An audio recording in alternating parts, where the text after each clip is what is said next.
데살로니가전서 4장 1절에서 12절까지 말씀을 함께 교독합니다. 그러므로 형제들아 우리가 끝으로 주 예수 안에서 너희에게 구하고 권면하노니 너희가 마땅히 어떻게 행하며 하나님을 기쁘시게 할 수 있는지를 우리에게 배웠으니 곧 너희가 행하는 바라 더욱 많이 힘쓰라. 우리가 주 예수로 말미암아 너희에게 무슨 명령으로 준 것을 너희가 아느니라. 하나님의 뜻은 이것이니 너희의 거룩함이라. 곧 음란을 버리고 각각 거룩함과 존귀함으로 자기의 아내 대할 줄을 알고 하나님을 모르는 이방인과 같이 세욕을 따르지 말고 이 일에 분수를 넘어서 형제를 해하지 말라. 이는 우리가 너희에게 미리 말하고 증언한 것과 같이 이 모든 일에 주께서 신원하여 주심이라. 하나님이 우리를 부르심은 부정하게 하심이 아니요 거룩하게 하심이니 그러므로 저버리는 자는 사람을 저버림이 아니요 너희에게 그의 성령을 주신 하나님을 저버림이니라. 형제 사랑에 관하여는 너희에게 쓸 것이 없으면 너희들 자신이 하나님의 가르치심을 받아 서로 사랑함이라. 너희가 온 마게도냐 모든 형제에 대하여 과연 이것을 행하였도다. 형제들아 권하노니 더욱 그렇게 행하고 또 너희에게 명한 것 같이 조용히 자기 일을 하고 너희 손으로 일하기를 힘쓰라. 이는 외인에 대하여 단정히 행하고 또한 아무 궁핍함이 없게 하려 함이라. 아멘.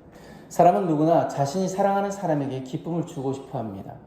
자녀가 부모를 기쁘게 하고 싶어 하는 것처럼 서로를 위해 헌신하는 것처럼 하나님의 자녀된 우리는 하나님께서 기뻐하시는 삶을 살도록 부름받았습니다. 오늘 본문에서 사도 바울은 데살로니가 교인들이 이미 믿음 안에서 잘 살아왔지만 더욱 많이 힘쓰라고 말합니다.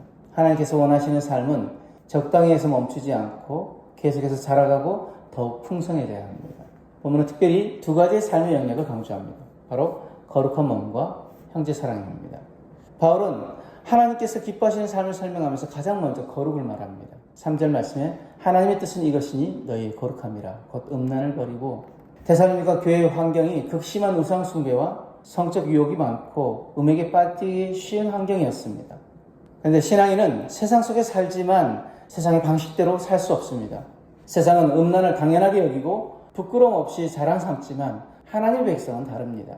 4절 말씀에 각각 거룩함과 존귀함으로 자기 아내 대할 줄을 알고 여기서 아내의 헬라어 스키오스는 그릇이라는 뜻으로 아내로 번역되기도 하지만 더 정확히는 자기 몸을 가리킵니다.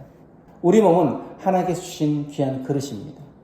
함부로 다루어서는 안 되며 하나님을 위한 거룩한 제물이 되어야 합니다. 고린도전서 6장 19절 말씀에 너희 몸은 너희가 하나님께로부터 받은 바 너희 가운데 계신 성령의 전인 줄을 알지 못하느냐. 너희는 너희 자신의 것이 아니라 라고 말씀합니다. 몸을 깨끗하게 지키는 것은 단순히 자기 관리가 아니라 하나님께 대한 예배입니다. 거룩은 선택사항이 아니라 2절 말씀처럼 하나님의 명령입니다. 3절에 하나님의 뜻은 분명합니다.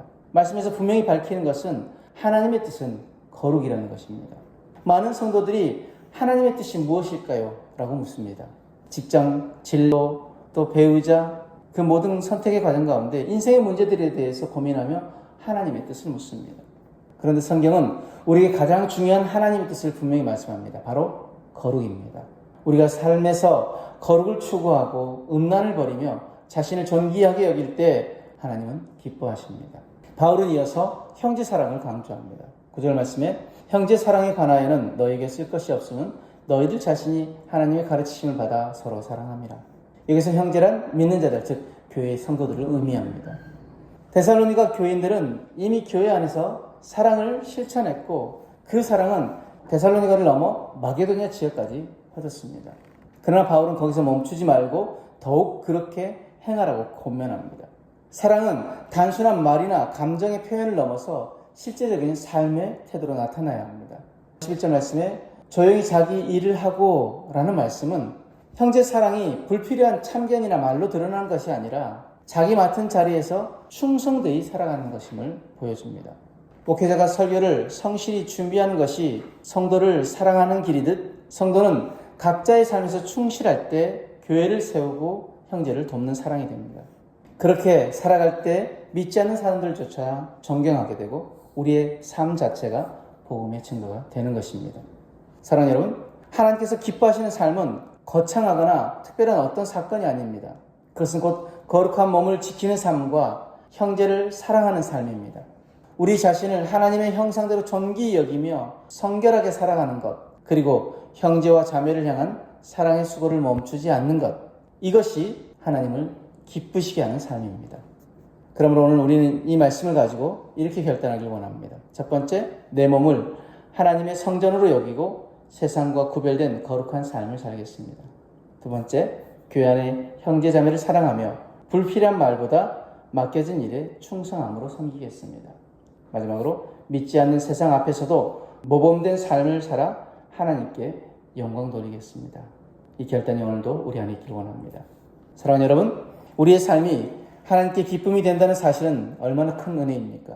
오늘 다시 우리가 새롭게 다짐하기를 원합니다. 거룩을 지키고 사랑을 행하여 우리의 삶 속에서 하나님께 영광을 돌리는 복된 성도들이 되시기를 주님의 이름으로 축복합니다. 아멘.